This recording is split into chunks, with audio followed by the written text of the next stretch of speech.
tukimaliza tunaingia Mungu. Biblia tunasema Mungu wa Qur'an 15 10 alafu 5. Angalia. Hii hata dakika sio hata mnataka dakika nyingi za nini?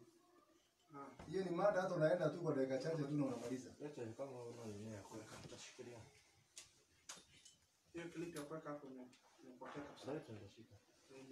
Mati usiku. Ndio tuanze mara. Mada mngekuwa mtaanza kuna dakika kama 10 hivi hapo. Nani anaanza? Si tunakaa sote hapa kwanza. Sasa Mungu anyote mkono. Sasa Sheikh wetu atafungua na dua. Dua ana dua ile sana. Kisha maliza hiyo tunaanza direct. Waxa bila ilahi ma yaga kuna yaga afadsan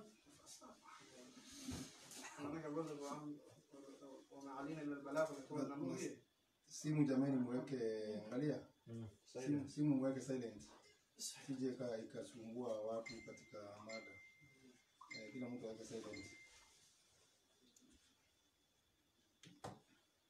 vitabu tunaweza graba vitabu weka hapo vitabu yote. Assalamu alaykum warahmatullahi wabarakatuh. Waxaa soo galay oo aan ku mashquulay 20 daqiiqo oo maaragtay ka doodaya diinta islaamka iyo kiristanka oo xaafadii iga qaato iga qabsaday marka insha Allah bakar waa vitabu kay ugu joogo mashquulkaasaan galay insha Allah waa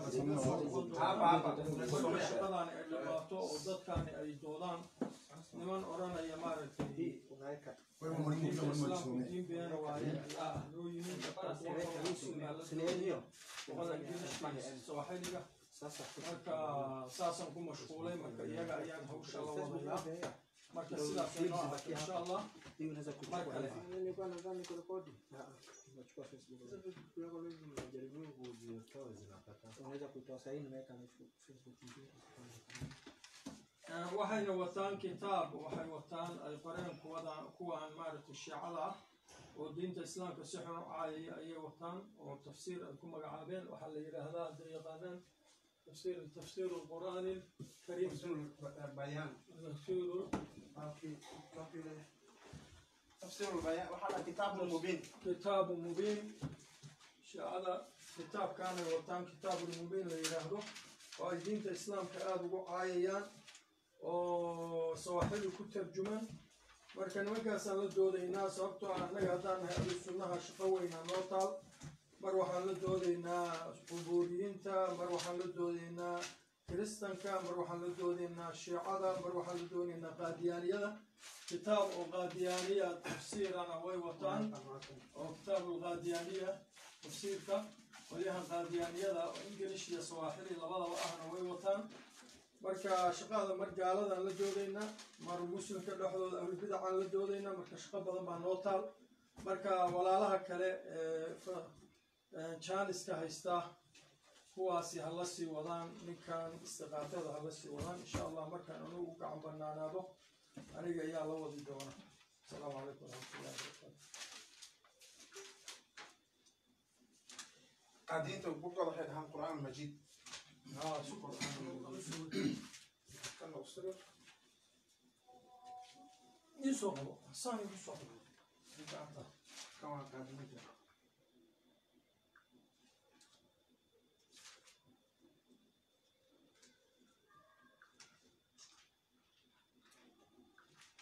كمان شعار كتابكاس ومدك أي ترجمين قاديانية كواحدة اللي يراهدو أو إسلام كشيغته لكن مسلمين تو أي دين عسكريين يراهن إسلام معها وحنا أساسي ودن كإنجليزكا حرنتو دوين إنجليزكا أيه كتالا ودن كإنجليزكا كتالا نجات كنيروبي هالمسجد بكل يوم مركا مسلمين تو رمجلان مركا كاسوا كتاب قاديانية وسنا إسلام كوحن عيبينه كتاب المبين سبحان الله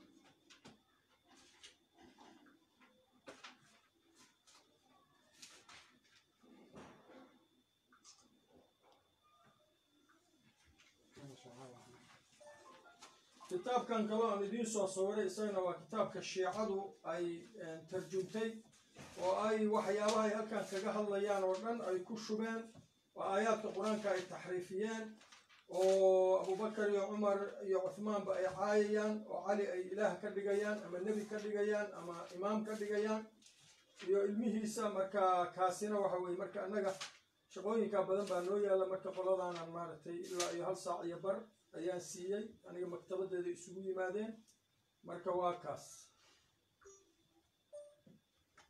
مشغول كاسان قلي يعني قلب كصوت معانا وحا كدودا مكتبة ذي الشيعة يو سنيين تأيا كدودا يلا أنا كفارحة وايمي وحوش يقول قرن واي ماشان مركي لايف للسوهر فريستي وحو كبحي واي أنا حديثته سني قاهر ما آمسني وندليشنا يا هذا وحو لا ما آمسني جدي ما آمسني أكثر وقوة ضعيفة حديثته سنك يا صحيحين كي مسانيد يا معاجمتك ويا لا كمان وهو يعني قلت إذا أو سنو يقول لي جدي واخذ ضعيف ويلي ما آمسني هذا ودليشنا يا مركا تاسنا عليه ما هاسبان أنه كتشراء ودلال كاس مركا يا السوفية وكل جود إنه أنا نغفرنها وحنا نغفرن عقد فربضان يفرن تيارس فربضان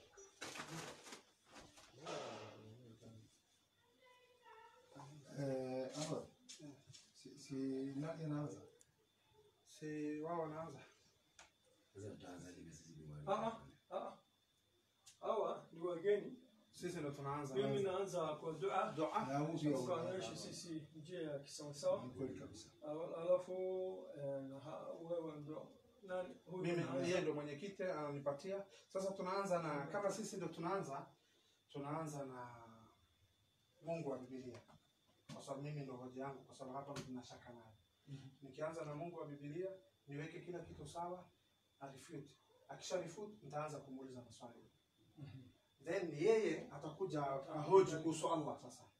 Kuhusu Mungu wa Qur'ani. Atoe mada, mimi ni refute, aniulize maswali. Hiyo si sawa? Okay, sasa tunatumia dakika ngapi tuelewane na matatizo? Kila mtu atatumia dakika 5. 10 si ni mingi. Kwa sababu mada inaenda mbali. Ama mada kubwa ni sawa. Maudhui ni kubwa hii mada. Alikuwa anataka aende kila mtu 10, alafu tunabakia mtu dakika 5. Ana review ana summarize mambo yake. Kwa hivyo waruhusu asaile telefoni alagalika. Sasa kalamu ngugi nini? Una kalamu shaka? Nenda. Kalamu niko maneno nenda katika. Unashangaa na wewe unameke watu ambao ungeweka tu ya kawaida tu. Chukue.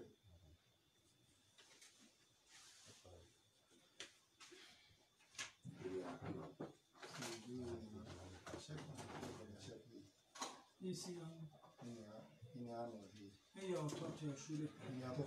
Ama Nyango.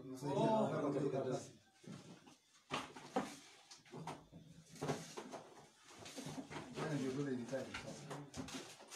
Kuna kalamu blue tulieni hivi. Anwar staka ni moja. Haya, nataka shaka aanze. Mimi naanza kwa sasa. Wewe nani? Hapo kidogo. Iko tayari wewe? Sio tayari sema. Uko tayari kijana? Uko tayari? Tuko tayari. Haya, bismillah.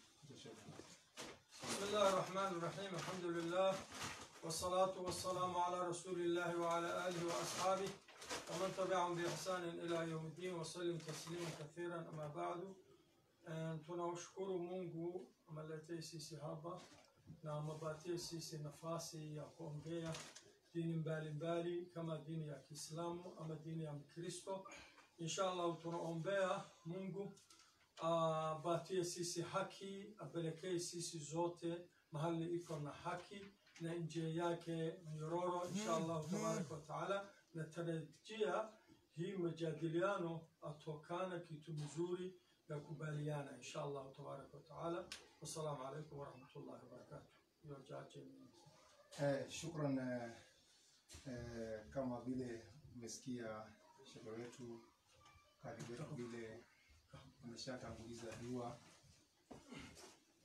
Leo niko na wageni hapa ambao wametoka katika kanisa la SDA Seventh Day Adventist Church, na mimi naona niko na upande yangu wa kulia niko na mchungaji Ndacha ako hapa. Na mimi naona nako na mwenzake pale anaitwa Paul nyingine Hassan. Paul Hassan. Paul Hassan. Leo wamekuja, wametutembelea, ni wageni wetu leo. Na tumewakaribisha katika mtaa wetu wa Isli kwa sababu sisi tunakaribisha watu wote, wageni wote sisi tunawakaribisha. La kwanza kabla hata sijaendelea ni kwamba ningetaka leo wamekuja hapa, nafikiri meza hii yangu ukiangalia hapa kumejaa vitabu. Hapa vitabu ziko za kila aina. Hapa pande ya kushoto hapa tunaona hapa kuna vitabu za mwalimu wangu Anwar yako hapa. Anwar Mahmud. Naona pia shekho wangu pale yako pale amesimama, Sheikh Salim Ngugi yako pale na kadhi wetu wako hapa. Na ukiangalia pande hii nafikiri unaona hizi ni Qurani zote na kuna vitabu za hadithi ziko pale ndani. Pia pande hii nyingine wenzetu marafiki zetu katika binadamu pia wamekuja na vitabu vyao. Nafikiri vitabu ni mingi, sio hizi tunaona hapa kwa meza.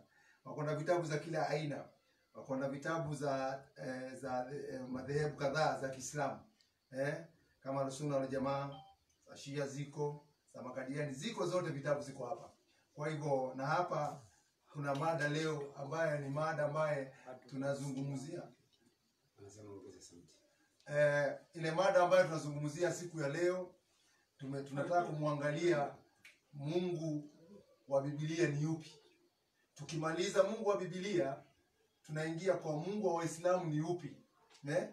Katika hao Mungu wawili tunapima. Tuangalie ni Mungu gani ambaye wanadamu wanafaa kumwabudu. Kwa hivyo mimi si mzungumzaji sana kwa sababu mimi yangu ni kuweka sawa kwa sababu mimi ni mwenyekiti.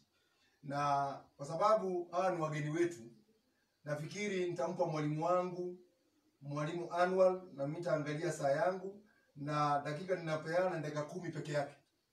Atatueleza kwanza kwa sababu yeye anasema nataka kumchunguza Mungu wa Biblia ni yupi.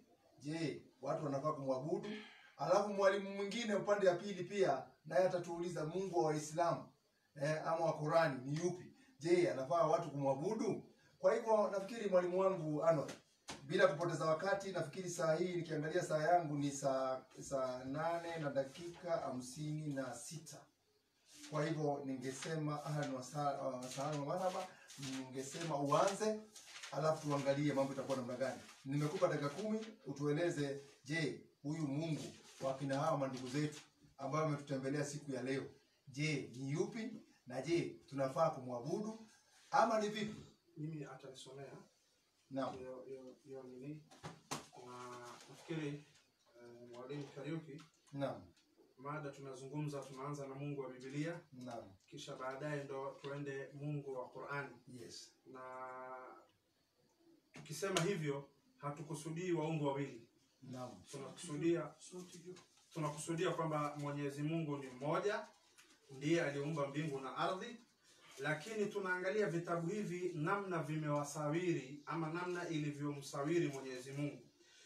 Bila shaka Qur'ani imeleta picha ya Mungu, yani imemzungumzia Allah, na Biblia pia imemzungumzia Mungu, lakini tunataka kuangalia vitabu hivi namna ilivyomzungumzia Mwenyezi Mungu. Hivyo ndo tunataka tuangalie, na nafikiri hiyo ndo mada ambayo tunataka kuanza nayo. Tukishamzungumza kuhusu Mungu wa Biblia, tukamwangalia ndani ya Biblia Mungu anakaje, kisha baadaye ndio turudi katika Qur'ani. Kwanza bila shaka Mwenyezi Mungu ni mmoja. Iwe ni vitabu vimesema, iwe vitabu haitasema. Allah ni mmoja. Qul huwallahu ahad. Allahu samad, lam yalid wa lam yulad wa lam yakun lahu kufuwan ahad. Ninachokusudia ni kuwa huyu Mwenyezi Mungu mmoja ambaye ndiye aliumba mbingu na ardhi, ambaye ndiye ametengeneza kila kitu, ndiye msimamia wa kila kitu, tutamwangalia ndani ya Qur'ani na tutamwangalia ndani ya Biblia. Fikiri ngugi hii inatosha sasa. Shika.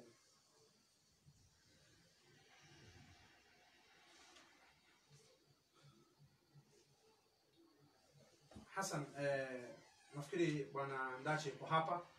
Tumeitisha hii mkutano kwa sababu Francis Ndacha alijigamba akasema nataka walimu wa Kiislamu wakuje wajadiliane na mimi.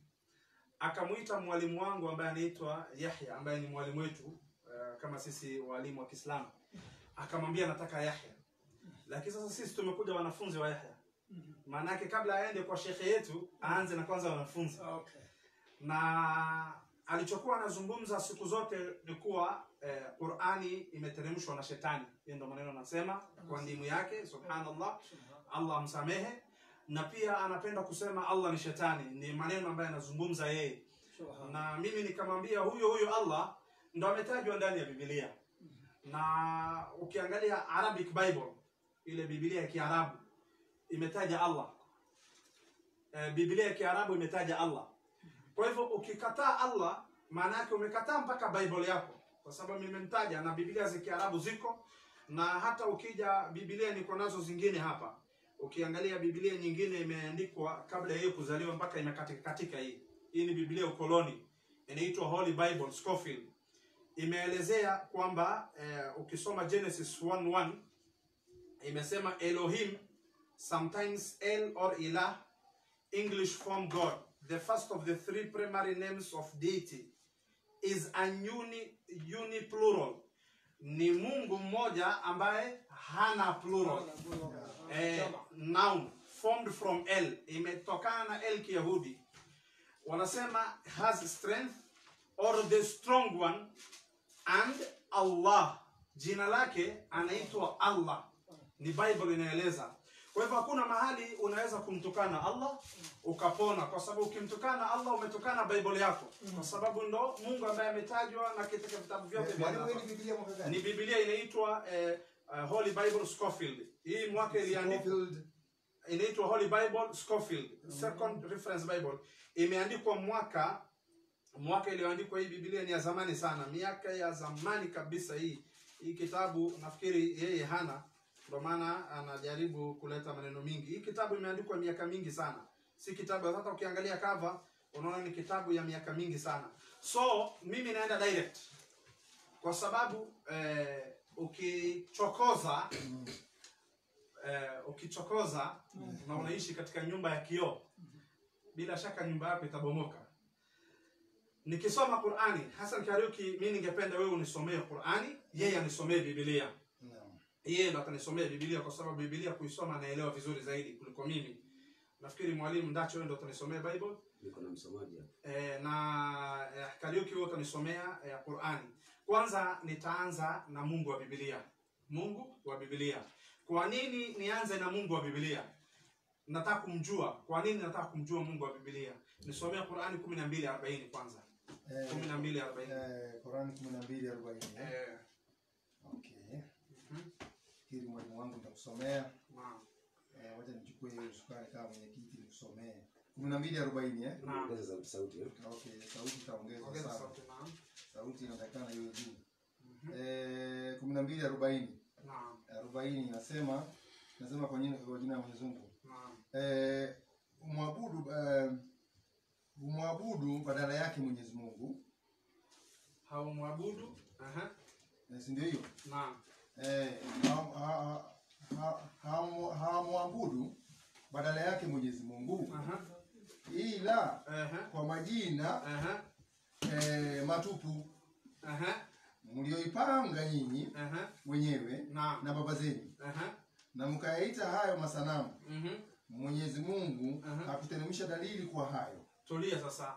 Mwenyezi Mungu ametoa clue kwamba kuna watu wametunga badala ya Mwenyezi Mungu wakajitengenezea maneno matupu, majina ambayo haina asali, majina ambayo sio ya Allah, wamejitengenezea wakawa wanasema ni ya Mungu. Na tulipochunguza tukaja tukapata Mungu ambaye ndugu zetu Manaswara wanamwabudu ni Mungu alitengenezwa kwa mkono. Yaani watu walibuni jina wakaja wakasema ni ya Mungu. Na tulitoa wapi? Tulitoa katika kitabu kidogo inaitwa Kutoa Sababu kwa Kutumia Maandiko. Hii imeandikwa na Wakristo, yani dhehebu ambayo ya Wakristo ndio wameandika, na imeandikwa mwaka wa 1985. Sio sahihi, ni kitabu imeandikwa zamani sana. Nisomee ukurasa wa 40 nimepokea kala. Ndio tutakuangalia kweli hii ni watu wametunga maneno haya. Ukurasa 40. 420. ukurasa 420 420 inasemaje? inasema kwa sababu hiyo Naam. watu fulani wa kisasa Watu fulani wa kisasa wametunga jina wametunga jina gani? Yehova. Yehova, wametunga jina linaitwa Yehova lisilojulikana kwa watu wote wa kale. Jina hii Yehova watu wa kale walikuwa hawajui, si jina ni ya zamani, ni jina mpya. Endelea.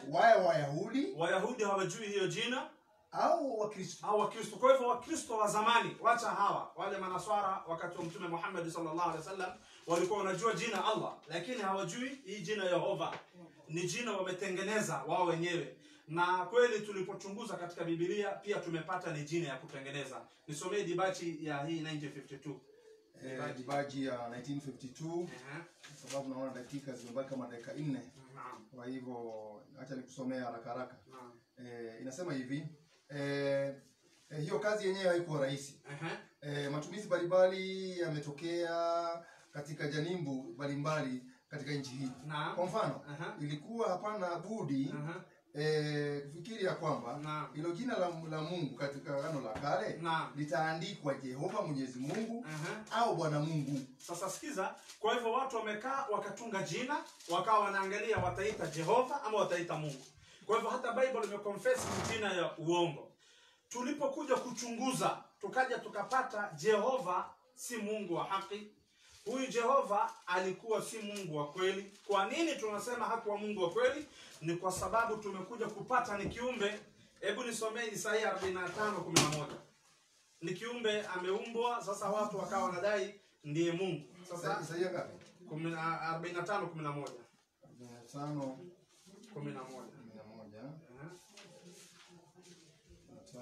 11 inasema mwalimu wangu. 11 wacha nikuendea haraka kwa sababu ya wakati yako. 11 inasema Bwana mtakatifu wa Israeli na muumba wake. Kumbe asema hivi, kumbe huyu ni Mungu ako na muumba wake, ameumbwa na ako na umbo. Yaani ni kiumbe kwa sababu kiumbe ni mtu ako na umbo. Nisomee kitabu cha Hesabu 12:8. Naenda haraka kumtafuta huyo Mungu. Kitabu 12:8. 12:8 12:8 kitabu cha Hesabu. Naam. Okay, tunaenda haraka. 12:8 mwalimu wangu. Naam. Inasema hivi. 12:8. Inasema 12:8 kwake mtanena mdomo kwa mdomo. Naam. Maana waziwazi wala si kwa mafumbo. Na umbo la Bwana, umbo la Mungu wa Biblia, yeye ataliona.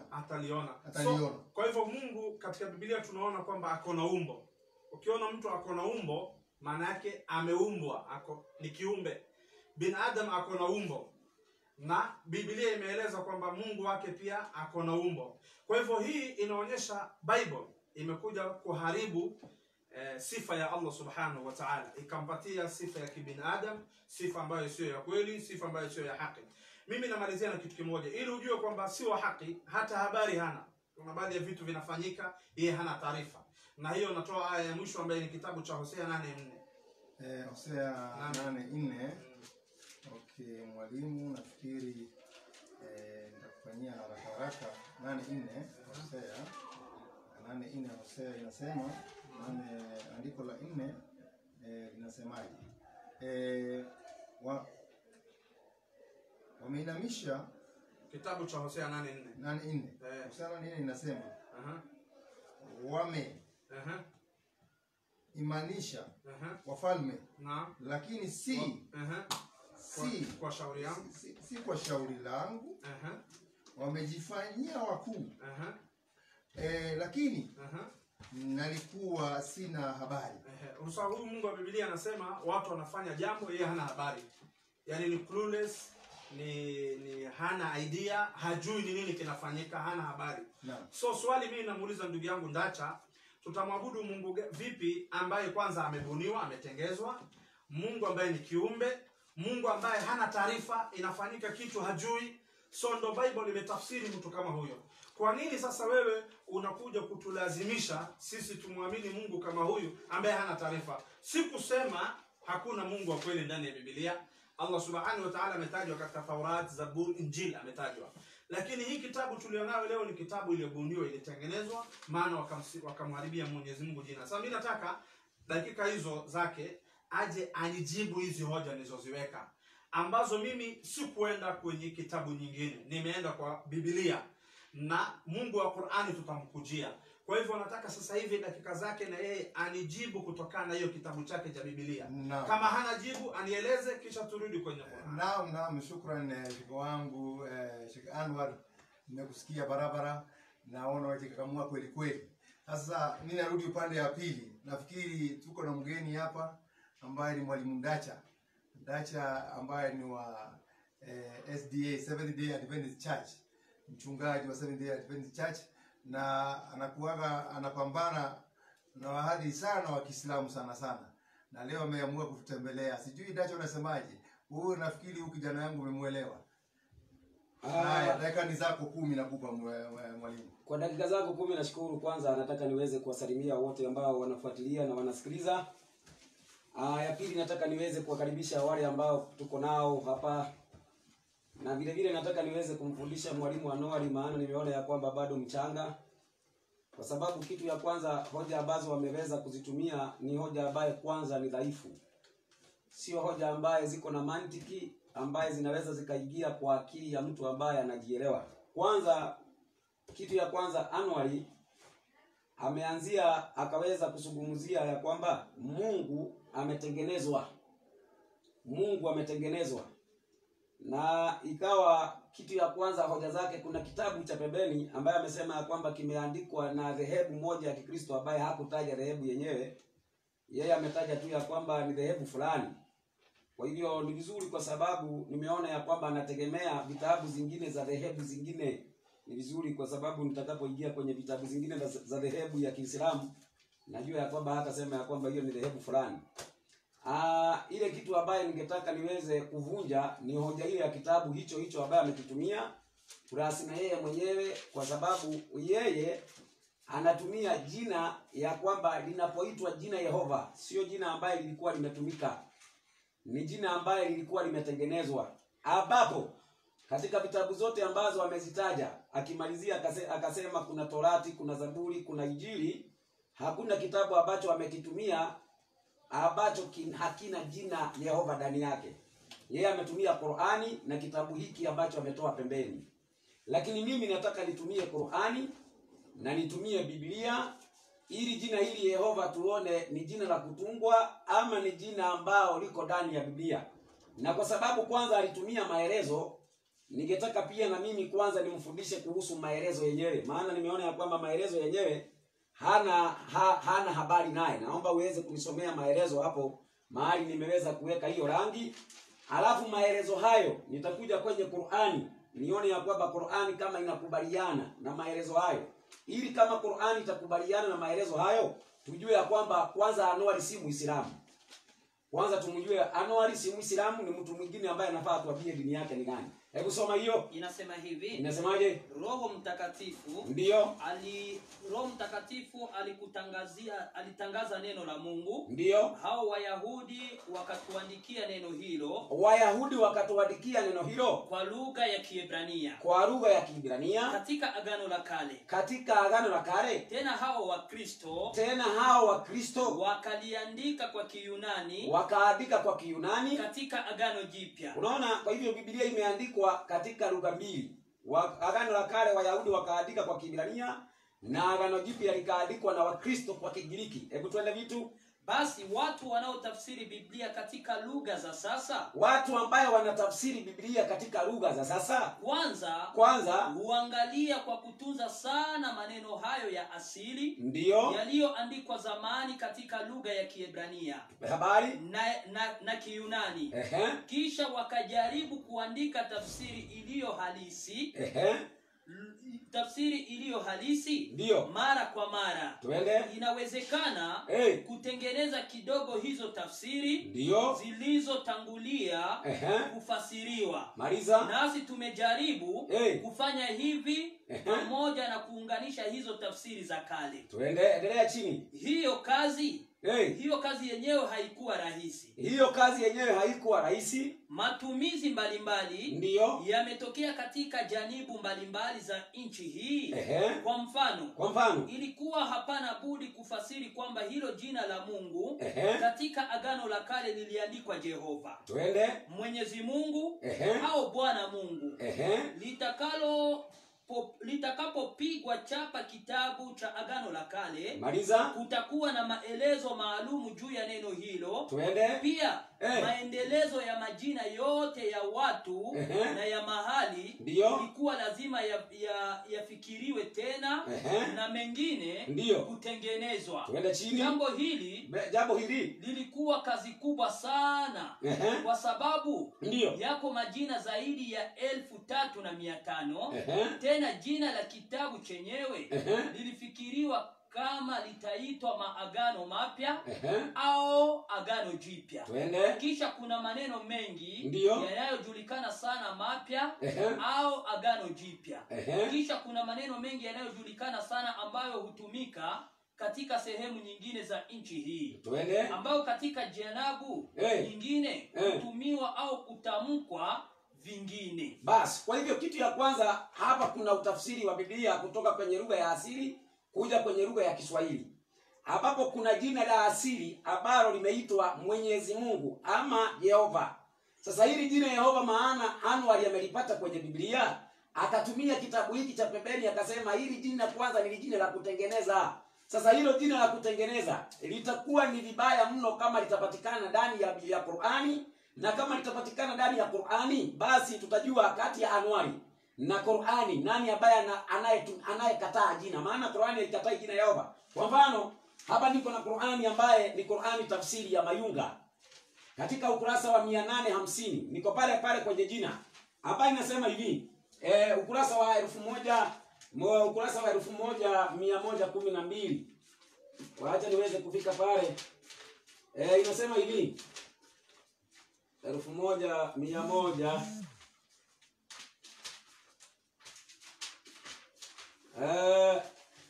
hili jina, hebu sikiliza ukurasa wa 1126 inasema hivi: Mwenyezi Mungu amejitambulisha kwa Nabii Ibrahimu kwa jina la Mungu Mwenyezi, na kwa Nabii Yakobo amejitambulisha kwa jina la Mungu Mwenyezi, na kwa Nabii Musa amejitambulisha kwa jina la Yehova, na kwa Nabii Daudi amejitambulisha kwa jina la Yahu.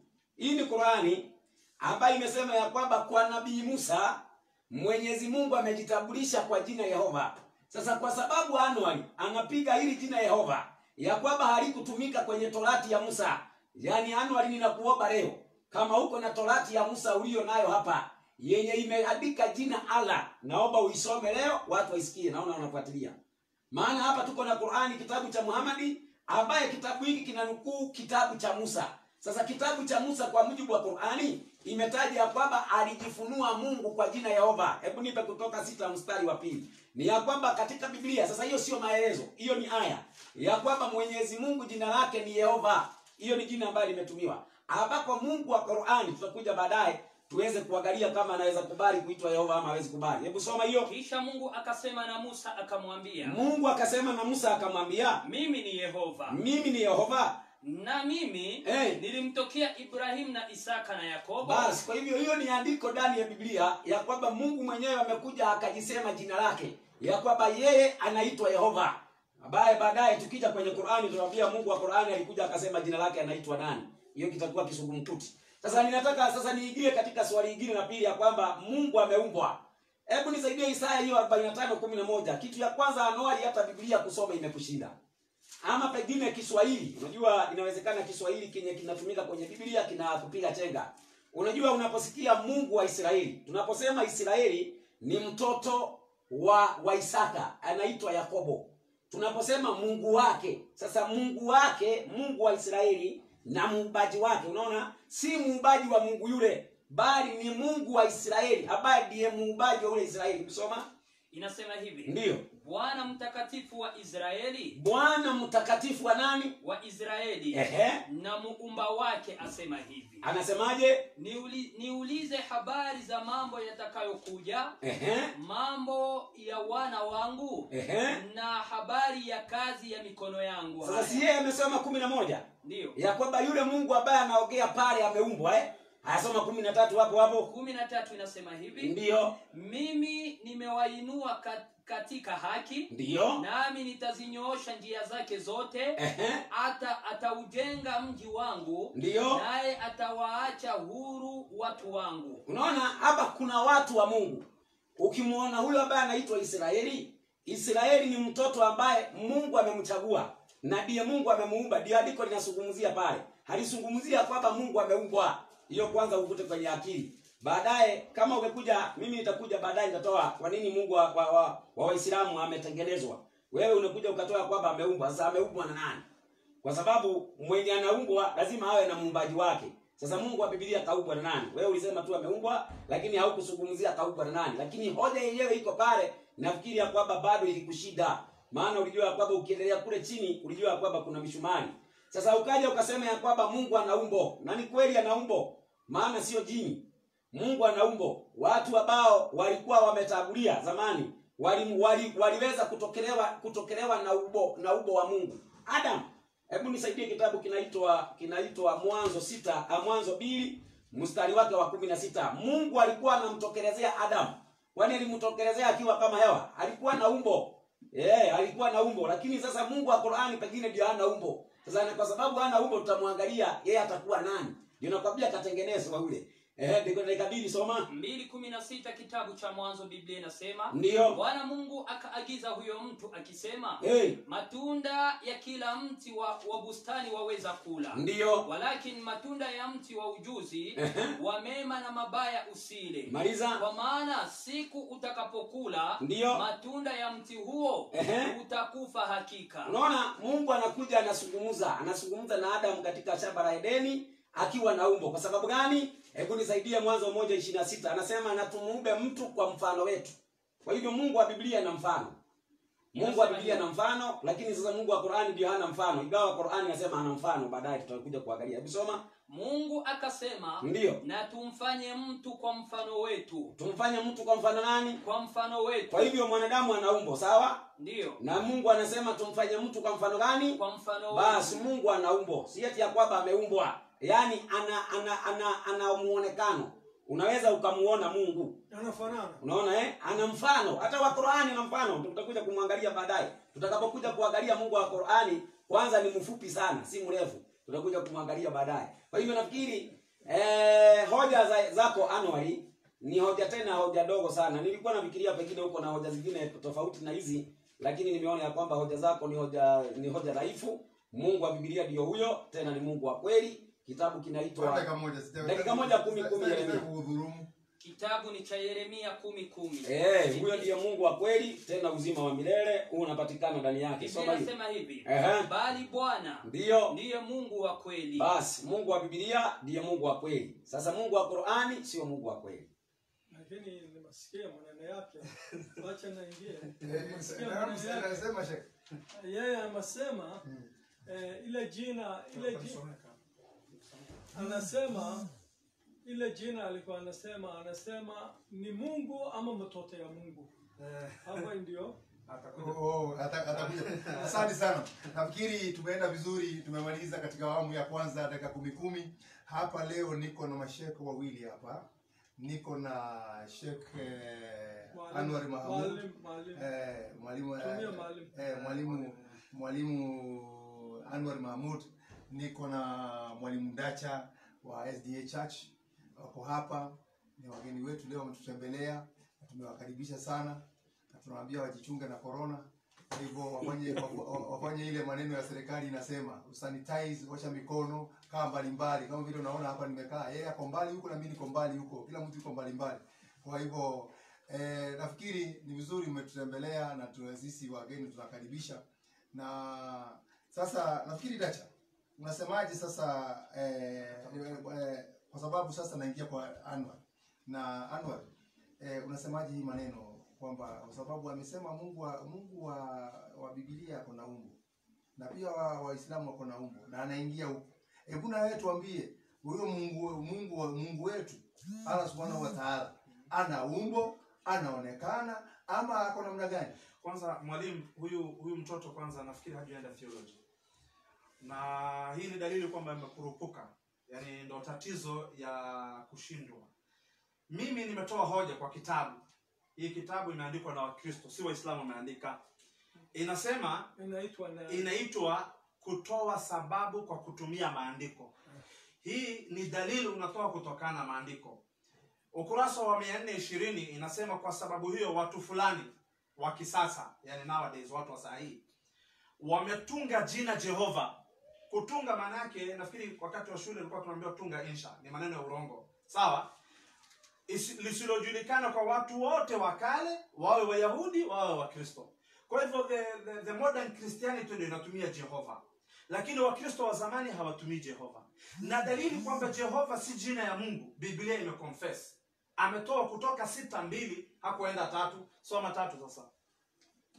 Kutoka 6:3. 6:3. Yeye ameenda 6:2 akakomea. Angeenda 3, Mungu anasema hiyo jina Jehova si kujulikana kwa manabii. So ni jina fake. Inasema hivi 6:3 katika kitabu cha Kutoka. Naam.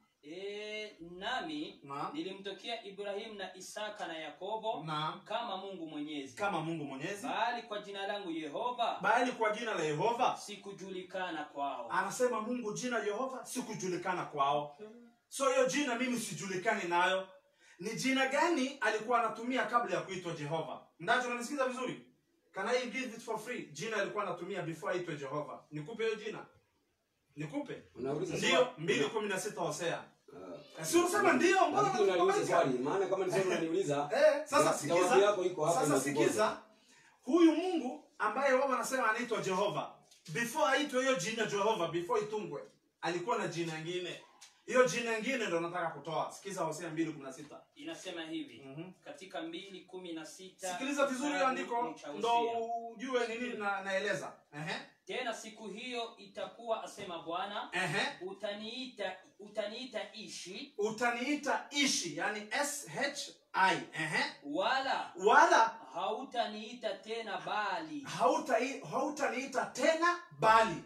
Maana yake alikuwa anaitwa Bali, sasa anakataa. Anasema utaniita Ishi, hutaniita tena Bali. Nikisema utaniita Abdi, hutaniita tena Hussein. Maana yake nini? Nilikuwa naitwa Hussein, sasa nimebadilisha naitwa Abdi. So Mungu wa Biblia anasema utaniita Ishi, hutaniita tena Bali. Alikuwa anaitwa Bali zamani. Wakaja wakabadilisha wakamuita Ishi, wakabadilisha wakamuita Jehova. Na kusema kweli mimi nimefurahi. Akatoa hii Biblia. Alipotoa hii Biblia inasema hivi: Roho Mtakatifu aliwavuvia watu tangu zamani, Wayahudi na Wakristo, ili kudhihirisha kutangaza neno la Mungu. Hao Wayahudi wakatuandikia neno hilo kwa lugha ya Kiebrania. Anasema hii jina Jehova waliotuandikia ni Wayahudi, Waisraeli ndo walituandikia. Na amesema mwenyewe kwamba ni Waisraeli wametuandikia. Mimi nauliza Biblia, hii jina Jehova ambayo Waisraeli wameandika, walikuwa wanaandika jina ya Mungu wa kweli ama jina ya Mungu ya uongo? Nisomee Nyakati wa 2:15-3. Nauliza Wayahudi sasa. Anamalizia. So amegagaa. Sasa sikiza jina ambayo Wayahudi walikuandikia. Ndio nakwambia urudi shule tu usome vizuri. Utakuja kuwa mahali mzuri tu. Utakufanya mwalimu wa Duksi. Ukija ukisoma vizuri. Sasa sikiza 15:3. Inasema hivi katika Nyakati. Acha aende tu asome. Sasa sikiza ile kitu Wayahudi walikuandikia. Walikuandikia jina ya Mungu wa kweli ama jina ya Mungu ya uongo? Soma hiyo. Basi tangu siku nyingi sikiza, Israeli wamekuwa hawana Mungu wa kweli. Israeli, Wayahudi hawana Mungu wa kweli. Wala hawana kuhani afundishaye. Wala hawana Taurati. Hawa Wayahudi hawana Mungu wa kweli, hawana mwalimu, hawana Taurati. Subhanallah. Ndio wamekuandikia jina ya Jehova. Na yeye mwenyewe ndiye amesema Wayahudi. Andiko gani hilo umesoma? Hiyo ni Nyakati ya Pili 15:3. 15:3. Amejigamba ati Wayahudi ndio wametuandikia kwa Kiebrania. Na Wayahudi mwenyewe tunaambiwa hawana jina ya Mungu wa kweli. Kwa hivyo waliokuandikia ni kweli, ni jina ya Mungu, lakini si Mungu wa kweli, ni Mungu wa urongo. Hiyo wakati wa machange kwa kwa Asante sana. Wakati wa tafsiri. Kwa hivyo mwalimu, mimi namwachia swali moja. Sikiza swali ambayo inamwachia. Swali moja tu ambayo inatoa ndani ya Qur'ani, ambayo swali hii ni Qur'ani sura ya 20 aya ya 11 na aya ya 12 na 14. Inasema hivi, wakati wa Musa, Allah anasema hivi, sura ya 20 aya ya 12, basi alipofika akanadiwa, ewe Musa. Aya ya 15 Allah anasema, kwa yakini mimi ndiye Allah. Unaona? Yaani Mungu anajitambulisha kwa jina gani? Allah, wakati wa Musa ndani ya Qur'ani. Mimi nafikiri nimemaliza hoja yangu mwalimu. Asante sana. Nimetoa hoja nyingi. Asante sana. Kwa Mungu wa Biblia ni kiumbe na ametengezwa na Wayahudi, na tumeona jina yake anaitwa nini? Wamechezea. Shukrani mwalimu Anwar, na tumesikia hoja za mwalimu Anwar, na sasa narudi katika upande wa pili. Ni wakati wa kumalizia. Bwana mwalimu Ndacha, nasikia umemsikia Anwar vile amepita, ameteremka. Sasa nataka nayo nasikia naye nataka unateremka njia gani, kwa sababu naona kama ameweka roadblock kila pahali. Sijui kama unaweza kupenya katika hizo roadblock na namna gani. Unajua mimi napita mpaka na ukuta. Kwa sababu kitu ya kwanza, Anwar kama kuna mtu anayemsikiliza kwa makini, si ati ya kwamba anatumia hoja ya kufundisha. Kwa sababu kama kitabu ambacho ametoa cha Hosea ya kwamba wanamuita Ashi na alikuwa anaitwa Bali, msomi wote wa Biblia anajua ya kwamba Wayahudi ama wana wa Israeli walifika mahali wakatengeneza miungu. Kwa hivyo ile ambayo inazungumziwa pale sio Mungu wao wa kweli, bali wana miungu yao walijitengenezea, ndio wakatumiwa manabii ndio wamrudie Mungu wa kweli. Sasa hiyo ndio ilikuwa pointi ya pale. Kwa hivyo hiyo nafikiri wewe umesema tu ndio ushinde pengine. Na kwa kweli unaona kitu ya kwanza, yeye ameweka maneno kwa mdomo. Si ati ya kwamba yamekuwa ni maneno ametumia kwa andiko. Ya kwamba ati Mungu kabla hajaitwa Yehova, kabla hajaitwa Yehova, huko Bereni alikuwa anaitwa nani? Unaona Na akatumia kitabu kile cha Mwanzo 6:2.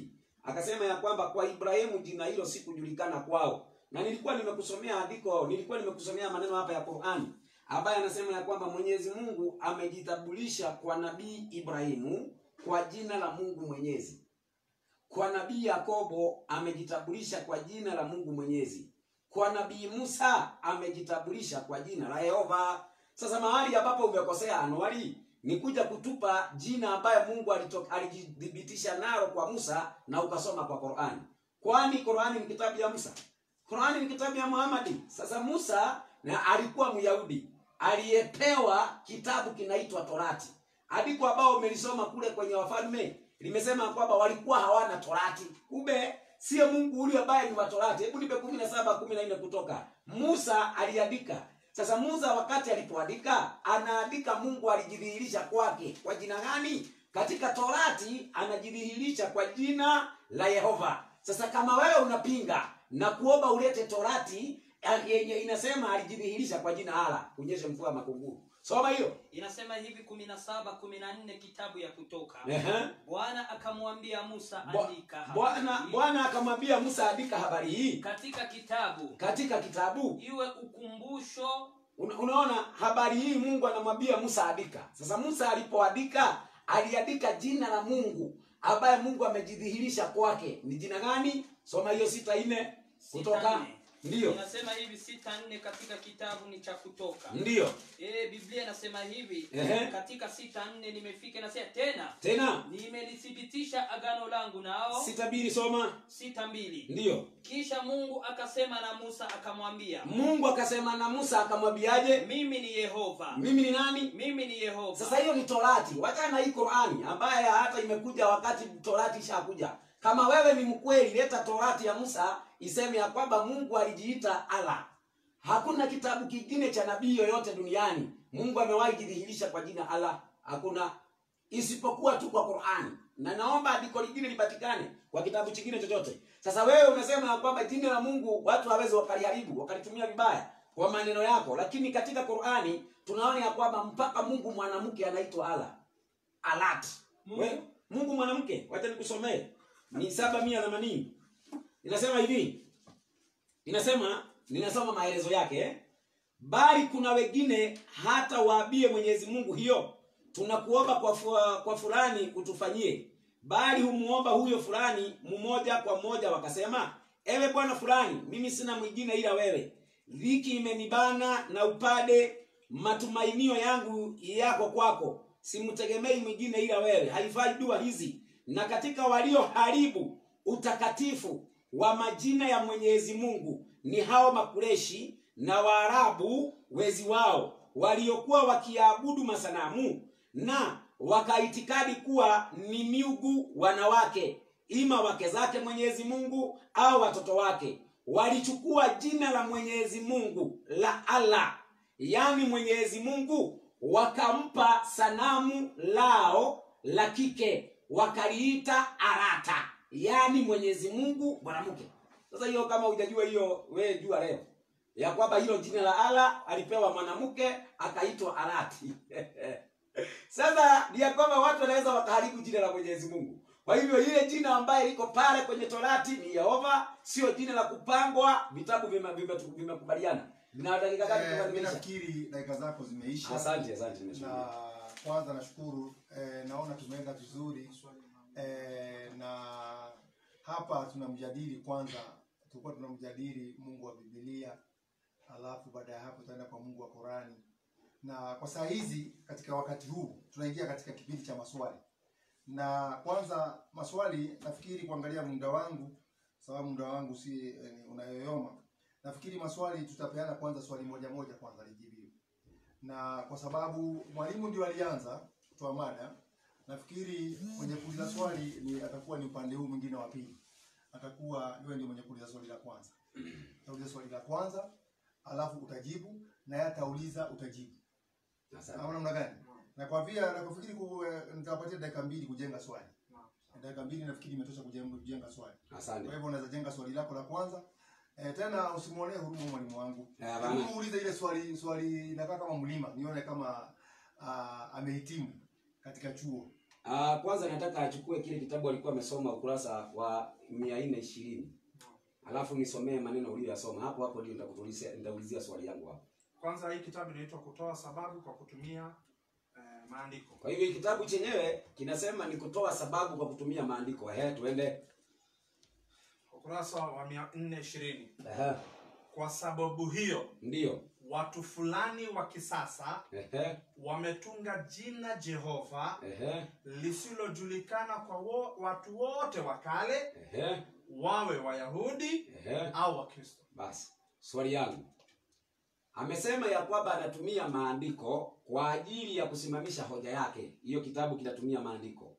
Ya kwamba jina Yehova limetungwa kwa mujibu wake, ametumia maandiko. Sasa mimi naomba maandiko, si maelezo. Ninaomba maandiko. Huyo mwenye hiyo kitabu alitumia maandiko gani kudhibitisha jina Yehova ni jina la kutungwa? Sio maelezo, maana yeye anatumia maandiko, si maelezo.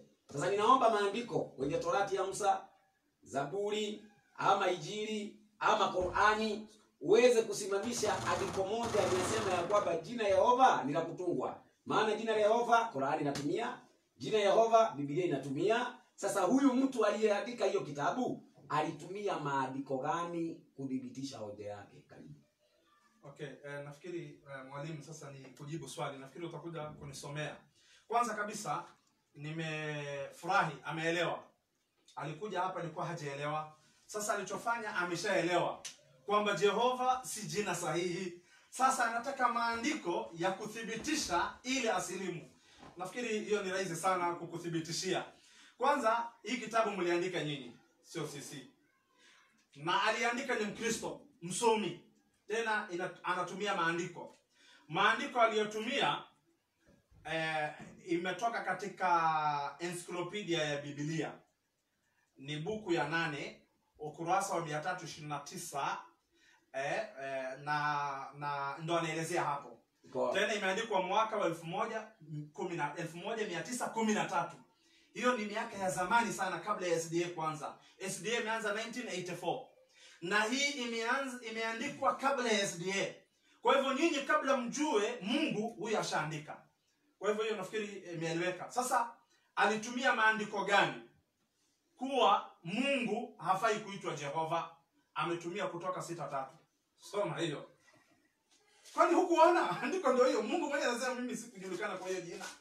Sasa unataka ajulikane kwa jina gani lingine wakati amekataa hiyo jina? Inasema hivi. Inasema hivi, Naam. nami nalimtokea Ibrahim na Isaka na Yakobo kama Mungu Mwenyezi. Amewatokea kama Mungu Mwenyezi, bali kwa jina langu Yehova, bali kwa jina hili leo Yehova sikujulikana kwao. Anasema Mungu hiyo jina sijaitumia. Haiko. So kama Biblia mwenyewe andiko ndio hiyo imekataa.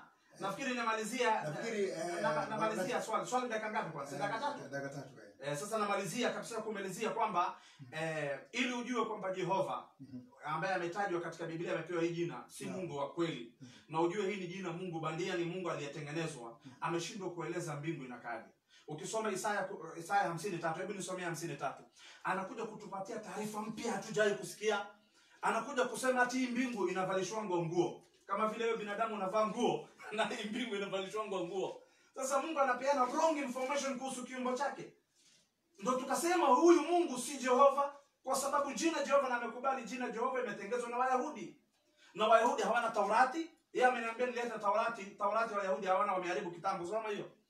Inasema mimi nazivika mbingu. Mungu anasema mimi nazivika mbingu weusi, nami nafanya nguo ya magunia kuwa kifuniko chao. Mungu anasema hii mbingu nimepatia kifuniko, nguo ambayo inafunika hii mbingu, na hiyo nguo ni ya magunia. Sasa hizi ni wrong information. Mungu hata hajui mbingu. Ndio tukasema hii Jehova ni jina imetengenezwa, sio Mungu wa kweli. Wayahudi ndio wamekutungia, na yeye mwenyewe ametestify mimi si tu Yehova.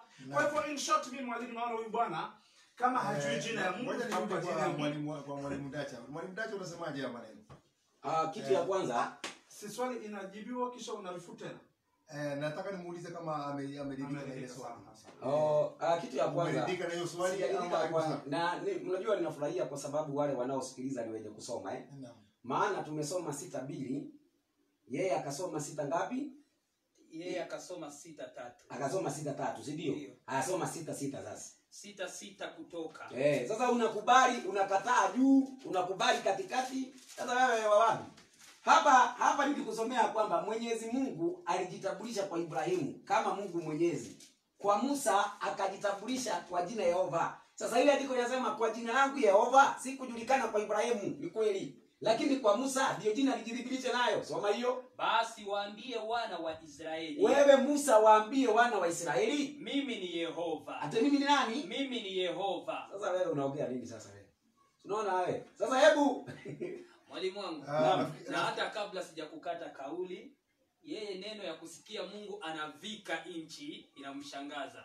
Lakini hata katika Qur'ani maneno iko katika suratul Naba, Allah anasema waja'alna laila libasa, na tukawafanyia usiku kuwa mavazi. Sasa jiulize hiyo usiku inakuwa mavazi aje?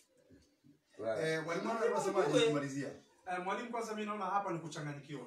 Huyu mwalimu kashindwa kujibu swali, akampa huyu amsaidie. Unaona hii sasa ni kuchanganyikiwa, mpaka walimu wawili sasa wasaidiane ndio wajibu swali moja. Mimi ninavyoona mwalimu, kusema kweli mimi nimesoma, lakini ile Yehova ni sanamu. Sanamu hiyo tunasoma. Amesema ni sanamu. Allata wal Uzza wa Manata thalithatu ukhra alakum dhakaru wa lahu al-untha. Ile Mungu ya mwanamke anaitwa Lata. Sio masanamu. Hiyo masanamu Qur'ani inasema si Mungu kweli. Sasa mwalimu, mimi ninavyoona hawa walimu wawili kwanza wangeweka shura, wakubaliani yupi atajibu swali yangu, kwa sababu mpaka sasa hivi wanarushiana jibu ya swali yangu. Huyu anasema hivi, yule anasema in short mwalimu, ile kitu ningesema yeye amesoma 6:3 ikataja jina Jehova, lakini akakimbia hii Biblia. Unajua kwani amekimbia hii Biblia? Hii Biblia ukisoma hiyo 6:6 hiyo the same, na ni the same Bible. Inasema basi waambie wana wa Israeli. Hii ndio Biblia amekuja nayo. Inaitwa Biblia takatifu. Inasema hivi, kisha Mungu akasema na Musa akamwambia mimi ni Bwana. Hii inasema anaitwa Bwana. Hii tukisoma inasema mimi ni Yehova. Na ni Biblia the same. Hii inasema Yehova, hii inasema Bwana. Maana yake hizi ni Biblia mbili zinapeana jina mbili tofauti ya Mungu moja. Ile mngefanya hizi Biblia mbili kwanza mngekaa nayo. Mkubaliane ni gani imetaja jina ya Mungu. Imesema ni Bwana ama ni Jehova. Tayari inaonyesha ni jina ya kutunga. Nipe nafasi. Sasa tushamaliza na swali na unakuuliza. Asante sana. Swali imeenda vizuri. Sasa swali Anwar. Nafikiri kwa sababu naenda na wakati, swali lako Anwar. Naomba umuulize mwalimu swali. Swali lako ni gani? Mwalimu, mimi namuuliza swali very simple. Na natoa katika kitabu ya Hosea 2:16. Nafikiri kila anayejua Kiswahili hii maneno ni rahisi kwake. Mimi natoa kitabu cha Hosea 2:16. Mwalimu, hebu nisomee Hosea 2:16. Hosea 2:16. Hosea 2:16. Hata mimi nimeipata. Inasema hivi, wewe sikiza swali yangu. Mwalimu, sikizeni swali yangu. Nakusikiza vizuri sana. Huyu ni Mungu anaongea. Tena siku hiyo itakuwa, asema Bwana. Bwana, tufungue hiyo. Bwana ni in capital, si ndio? 2:16. In capital. Bwana ndo anaongea, yani Mungu wa Biblia ndo anaongea. Anasemaje? Utaniita ishi. Mungu wa Biblia ndo anasema utaniita ishi. Si watu wanasema, ni Mungu wa Biblia. Wala hutaniita tena bali. Mungu wa Biblia ndo anakataa kuitwa tena bali. Mwanzo alikuwa anaitwa bali, sasa anasema hutaniita tena bali. Nimebadilisha hiyo jina bali. Ni kama mtu asilimu, Francis Ndacha akisilimu leo, tutamuita Osama bin Laden. Sawa, mfano. Ama tumuite Hassan. Akienda kwa Wakristo ataniambia, hamutaniita tena Ndacha, mutaniita majina. Amechange jina ya kwanza ishi, sahia amechange jina ya kwanza bali. Sasa swali namuuliza, huyu Mungu kitu ya kwanza nafikiri hiyo ni swali, tena swali dogo sana Anwar. Unafikiri unauliza swali kama umeuliza swali mzito ama kama swali ambaye haina jibu, lakini swali yako iko na jibu tena hapo hapo. Hebu nikusomee ili andiko kwamba tena siku hiyo itakuwa, asema Bwana, utaniita ishi wala hutaniita tena bali. Haya, sasa tusome 17. Kwa maana niliyaondoa majina ya Baali kinywani mwake, wala hata tajwa tena kwa majina yao. Sasa huyu ambaye alikuwa anatajwa majina haya ya Mabaali, walikuwa wanamuita nani? Huyu mmoja anayesema anaitwa ishi, ama yule ambaye alikuwa anaitwa Baali? Ni ya kwamba walikuwa na wale wanaita Baali. Na ndio nikakwambia hivi, katika Qur'ani ndio nikasoma pale, shehe hakuelewa ya kwamba lile jina la Mwenyezi Mungu lile wakachukua wakalipea masanamu.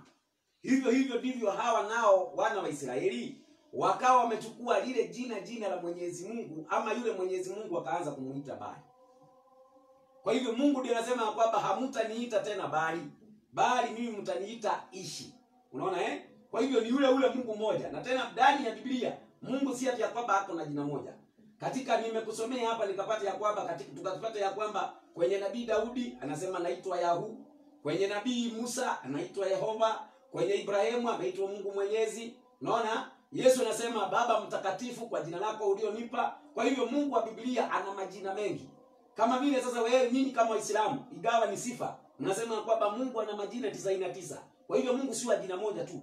Sasa kama hapa ndani ya Biblia ana majina mengine mengi, lakini watu wake ambao walikuwa wametoka nje wakachukua jina lake wakachukua jina la masanamu wakaanza kumuita ule Mungu, ndio Mungu anasema kwamba mimi sitaitwa hivyo tena, mimi nataka niitwe hivi. Kwa hivyo hapo andiko liko sawa na liko la kweli. Anasemaje? Mwalimu huyu bwana anajua kutengeza Biblia. Na ingekuwa vizuri sana tumtafutie makaratasi na makalamu aandike Biblia pia. Anavyoeleza sio inavyosema andiko, sio watu ndo wanamuita, yeye ndo ana confess. Anasema kuanzia leo mtaniita ishi, hamtaniita tena bali. Sasa manake Mungu yeye ndo amewambia watu wamuite bali, na alikuwa anajulikana kwa hiyo jina, akaja akabadilisha, akasema hamtaniita tena bali, mtaniita ishi. Na hii jina ishi imetumika kwa hii aya peke yake. Hakuna mahali Mungu akaitwa tena ishi. Maana yake huyu Mungu ni Mungu ambaye hajiamini na majina. Kila wakati anakuja na jina mpya. Mwenyezi Mungu ana sifa 99. Hana sifa 100, majina 99 ambazo hizi majina 99 ni specific kwa Mwenyezi Mungu. Allah, kuna binadamu anaitwa Allah duniani? Hakuna. Lakini Jehova, juzi tulipata Mluya ameshiba ugali, anaitwa Jehova Wanyonyi. Subiri kwanza nimalize. Hakuna mtu anaitwa Allah duniani isipokuwa Mwenyezi Mungu aliyeumba mbingu na ardhi. Anaitwa Allah peke yake. Lakini sasa tatizo, jina Jehova, Mkristo anaweza kujiita Jehova, hata Jesus mtu anaweza kujiita kwa sababu ni Mungu wao anaitwa Jesus. Hata kuna mchezaji alikuwa anaitwa Jesus katika mpira anaitwa Jesus. Kuna mtu anaitwa Jehova. Kwa hivyo hizi ni majina za kutunga tunga. Ndio maana mtu haina heshima ya kutumia, ni jina fake. Okay. Mwalimu nafikiri nimemaliza. Nafikiri tumemaliza vizuri. Tumeweza kuangalia masala ambayo inahusiana na Mwenyezi Mungu katika Mwenyezi Mungu wa Biblia, na swali moja tuangalie kama ni Mungu ambaye tunaweza muabudu ama ni Mungu yupi. Na uzuri hapa mimi si mzungumzaji bali mimi ni mwenyekiti. Basi hapa tulikuwa na mwalimu Anwar, na naona kama tuna swali moja peke yake ili tuweze kutamatisha siku ya leo, alafu siku nyingine tutakuja tuendelee. Kwa hivyo swali ni moja na swali moja kwa Mungu wa Qur'ani. Tunaenda lakini swali moja tumalize.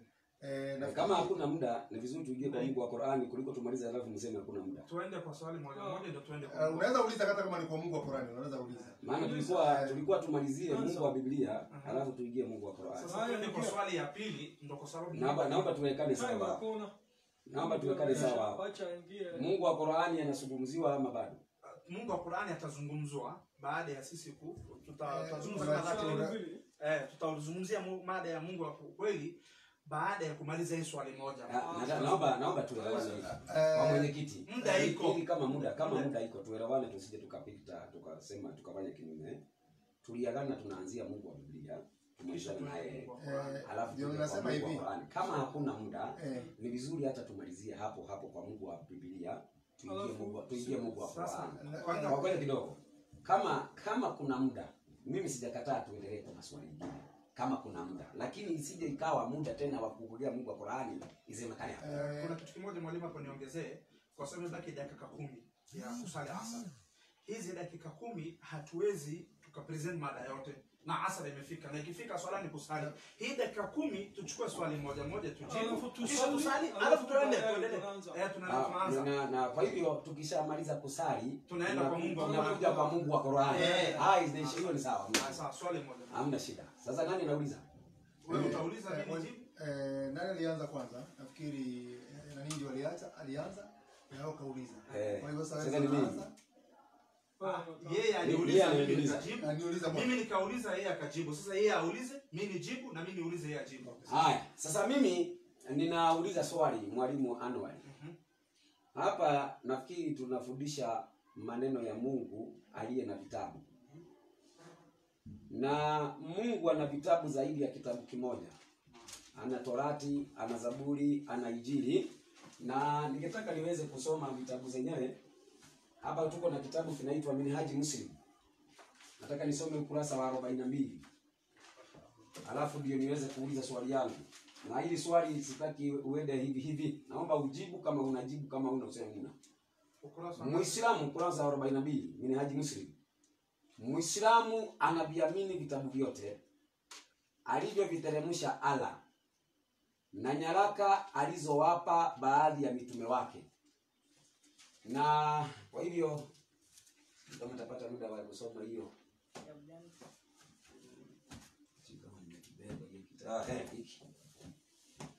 Hii kitabu kinaitwa Asili ya Uongofu. Asili ya Uongofu. Kina sababu nusuru ya aya zote. Kitabu Uislamu ama? Hii ni ya Uislamu, ni hadithi ya mtume hii. Asili ya Uongofu. Asili ya Uongofu katika ukurasa wa 187 namna hii. Hapa anaelezea hii ni sababu nusuru ya sura hii ya ukurasa ngapi? Ni ukurasa wa 186. Anaelezea sababu nusuru ya hakika aya hizi haya yaliyomo ndani ya Qur'ani pia yamo katika vitabu vya zamani. Sasa ni sababu nusuru kwa ya hiyo aya Anasema aya ya 19 ya hii sura ambayo vitabu vya Ibrahimu sahifa 10 na pia vitabu alivyopewa Musa, sahifa 10, pia na Torati, na pia sahifa 50 kwa nabii Sheikh, na sahifa 30 kwa nabii Idris, na Zaburi kwa nabii Daudi. Idris, na Zaburi kwa nabii Daudi, na Injili kwa nabii Isa, na hii Qur'ani kwa nabii Muhammad. Jumla ya vitabu vyote vya Mwenyezi Mungu alivyoviteremsha kwa mitume yake ni vitabu 104. Kwa hivyo Mungu ameteremsha vitabu 104. Sasa mimi ninauliza swali, kama wewe una uwezo wa vitabu hizo, ila 3 ama 2 ama 4, ninaomba, ni nani aliyetokelezewa na Mungu akamwambia mimi jina langu ni Allah kwa vitabu zingine kado na Qur'ani? Maana kuna vitabu 104. Tukiondoa Qur'ani zitabaki vitabu 103. Ninaomba mwingine aliyetokelezewa na Mungu akamwambia mimi jina langu ni Allah. Naomba. Kwa vitabu hizo za Mungu. Okay, asante sana. Kwa hivyo unataka uelezwe bali na Qur'ani, ni kitabu kingine gani kilimtaja Allah kwa jina? Sijauliza hiyo. Mungu ana mitume, yes, ambaye tumewasoma pale. Kwa hivyo akila nabii akija, Mungu anajitokelezea kwake, anasema mimi jina langu fulani. Sawa Sasa mimi nauliza, nabii mwingine yoyote ambaye Mungu alimtokelezea akamwambia mimi jina langu ni Allah katika manabii hao? Okay, sawa, swali nafikiri limeeleweka. Bwana Anwar, nafikiri swali liko kwako. Naomba ujibu. Kwanza mwalimu, mimi nafurahi. Siku zote mtu akishindwa na hoja, anafungua mlango anakimbia. Lakini huyu bwana akaamua asikimbie, ahame mada. Mada ya Allah ni baada ya hii. Sasa hivi tunajadili Jehova. Sasa ashaelewa Jehova si Mungu. Kwa hivyo sasa anasema Jehova nishaelewa. Siwezi kuuliza kuhusu Jehova. Na si Mungu wa kweli. Nataka Allah. Ukitaka Allah sasa wapi kaitwa nini ni mada inayofuata. Okay. Kwa hivyo umerudia mada inayofuata. Okay. Hii ni kuonyesha kwamba mada ameshindwa. Okay. Ndio maana ameshindwa kuuliza swali. Unajua mtu akielewa anakosanga swali. Kwa hivyo ashaelewa mada, kwa Jehova si Mungu, akakosa swali, akakimbilia kwa Allah. Kwanza kitu cha kwanza mwenyekiti. Sasa acha nijibu swali. Mwalimu, bado sijamaliza. Mimi kwa sababu ni msomi, ni mwalimu, wacha nimsaidie kumjibu.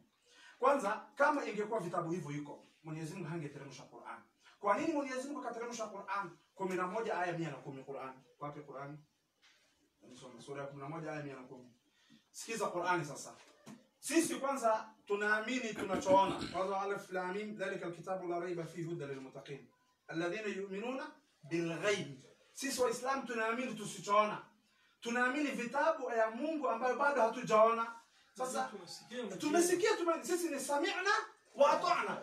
Tumesikia na tumetii. Kama Mungu angesema nimeteremsha vitabu 10,000, sisi tungeamini tu. Angesema nimeteremsha Qur'ani peke yake, tungeamini tu. Kwa sababu sisi tukisikia Mungu amesema ameteremsha vitabu tunaamini.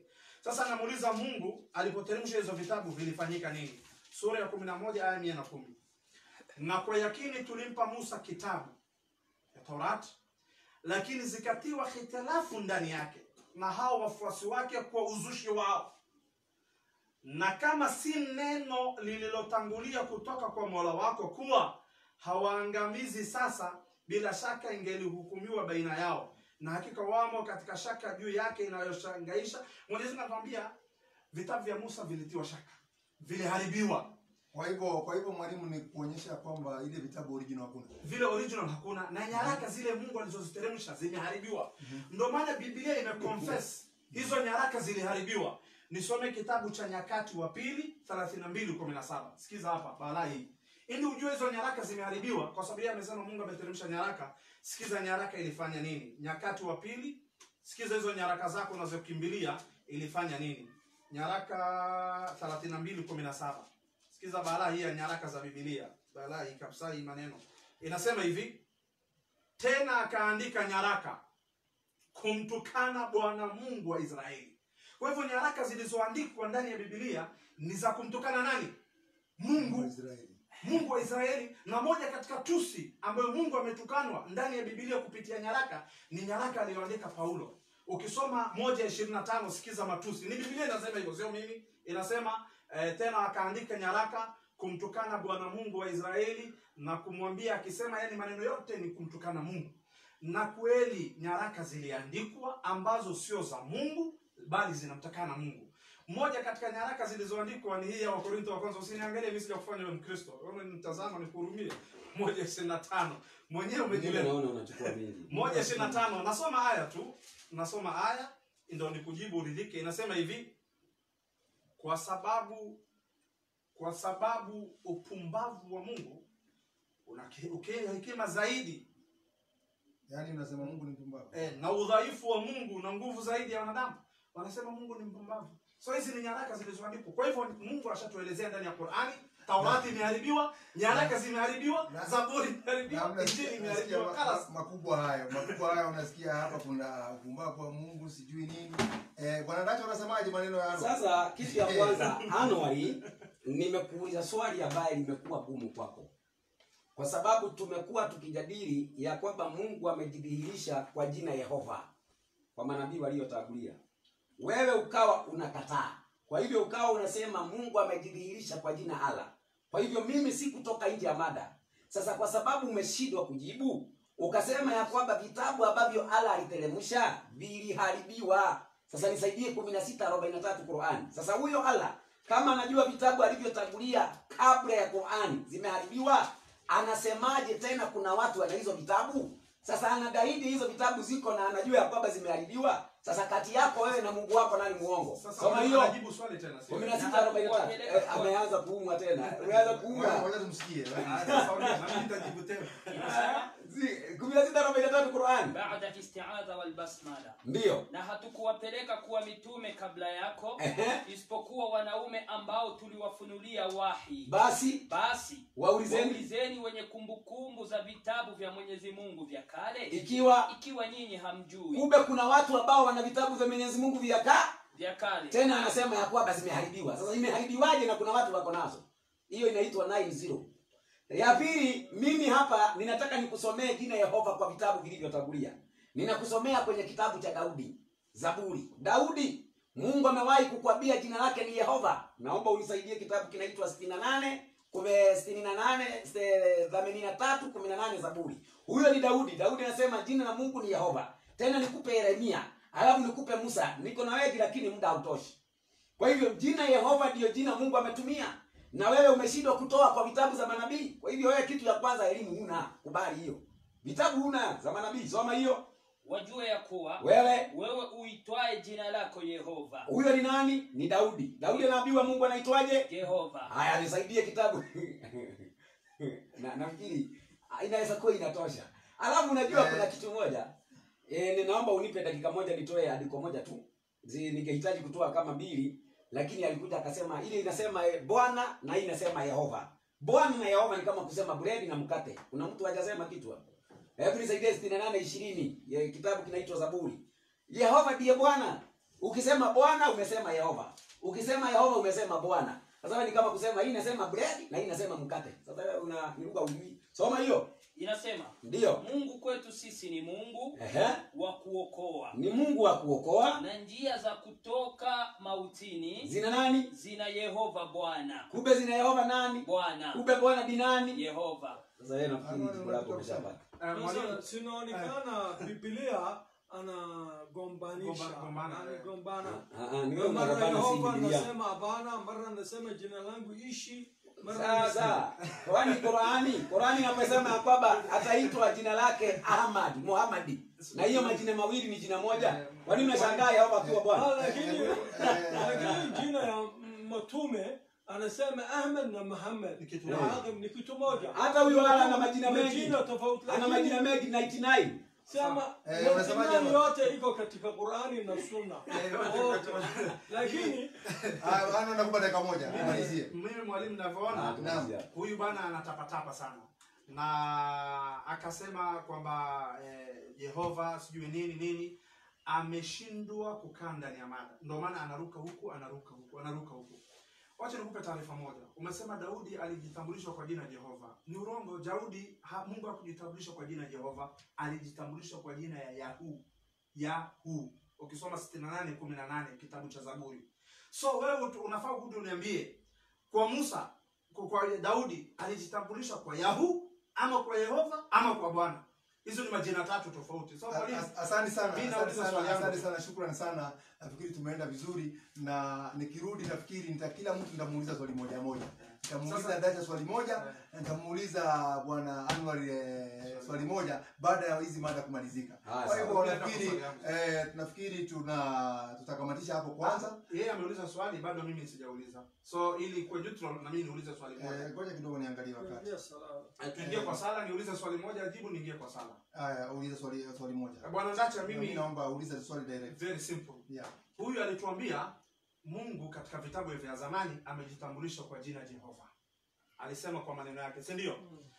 Na tuko na Injili, anavyodai yeye ako na Injili ya Isa alayhi salam. Nipe aya yoyote katika Injili 4, Mathayo, Marko, Luka na Yohana, ama nyaraka za Paulo katika New Testament. Biblia kuna Old Testament na kuna New Testament. Nipe jina Jehova katika New Testament, either Injili au nyaraka za Paulo. Jina Jehova ukinipa, nitajua kwamba ulikuwa unasema kweli. Kama huna, sema tu hakuna, kisha tutafute kutengeneza hiyo jina kuitia ndani ya hiyo New Testament. Na mimi niko na computer software ya Biblia, tunatoa tu jina moja kule, tunaingiza Jehova. Kama iko leta katika New Testament, jina Jehova. Sitaki maneno mingi, sitaki story mingi. Mada inaisha. Mwalimu akitoa hiyo jibu, mimi nasema mada imeisha na hii story tunafunga na hizi vitabu tunatia kwa bag. Atoe jina Jehova, aya inayosema Jehova ndani ya hizo vitabu. Tumemaliza. Ajibu swali yangu. Jibu swali. Niende kwa jibu. Enda kwa jibu. Na?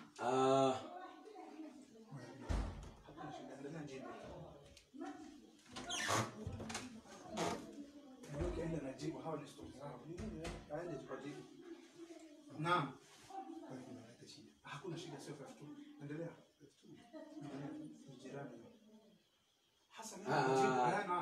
Kitu ya kwanza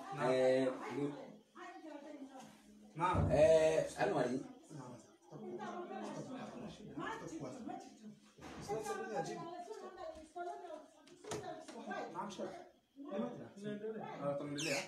Sheikh anasema sio sisi, ni stories zao zingine. kitu ya kwanza Anwari ana maneno mengi sana. Maneno yake mengi ambaye ako nayo, ambaye swali yangu jibiwa tu. Ndio ninataka nikujibu. Kwanza, kitu ya kwanza, lugha lazima uelewe. Lugha, ukishinda kuelewa lugha utashinda ukifikiria umesoma, lakini lugha tayari inakupiga chenga. Hili jina Yehova unahitajika kujua ya kwamba limeshikamana katika majina mawili. Hebu nisaidie Habakuki 3:19. Unaposoma ya kwamba Yehova ndiyo jina Bwana. Kwa hivyo kama Biblia katika Agano la Kale imemuita Mungu Bwana, imemuita Yehova. Kama Agano Jipya imemuita Mungu Bwana, imemuita Yehova. Na ndio nikakwambia ni kama jina moja, tuseme bread na mwingine aseme mkate. Wote wametaja kitu moja lakini kwa lugha mbili tofauti. Hebu soma hiyo. Inasema. Ndio. Nikasikia na tumbo langu likatetemeka. 3:19.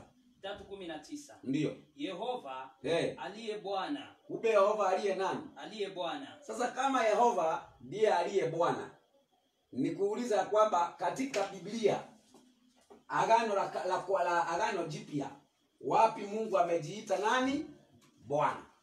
Sawa Hebu nisaidie kitabu kinaitwa Wafilipi 2:11. Wafilipi 2:11. Ndio. Biblia inasema hivi.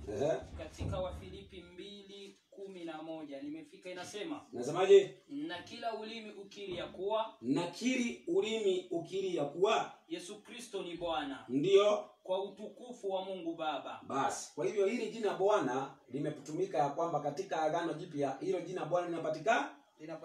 1:20 kitabu cha Mathayo, 1:20. Ndiyo. Kitabu ni cha Mathayo. Ndiyo. Biblia inasema hivi. Katika 1:20 kitabu cha Mathayo. Haya, nimefika mwalimu. Inasema hivi. Ndiyo. 20 yake inasema basi alipokuwa akifikiri hayo, tazama malaika wa Bwana alimtokea katika ndoto akisema. Malaika wa nani? Wa Bwana. Sasa huyu malaika wa Bwana tulipata kule jina Yehova. Ndiye nani? Ndiye Bwana. Ndiye Bwana. Sawa Ndiyo. Kwa hivyo anuali katika Agano Jipya limetumika jina Bwana, ambaye maana yake ni jina Yehova. Hayo majina mawili ni jina moja. 26:4 kitabu cha Isaya. Niweze kumalizia hapo. Inasema hivi. Ndiyo. 26:4 inasema. Ndiyo. Mtumaini Bwana siku zote. Maana Bwana Yehova ni mwamba wa milele. Kumbe Yehova ndiye nani? Bwana. Ukisema Bwana ndiye nani? Yehova. Ukisema Yehova ndiye nani? Bwana. Na tumepata Agano Jipya inatumia jina gani? Bwana. Basi hiyo ndio jibu. Imejibiwa namna hiyo. Mwalimu, nafikiri huyu jamaa ana sikio lakini hana masikio. Ana kitu ya kushikia lakini asikii.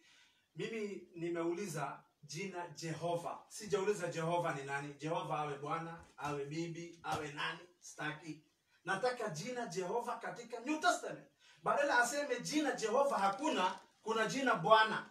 Hapo ningekubaliana. Jehova ni Bwana, hawezi kuwa bibi. Kweli ni Bwana kwa sababu ukisoma Isaya 54:4 anasema nyinyi wake zake. Kwa sababu anasema yeye ni mke wake. Kwa hivyo kama wewe ni mke wa Jehova, lazima atakuwa Bwana uwe mke. So hiyo hatuna tatizo nayo.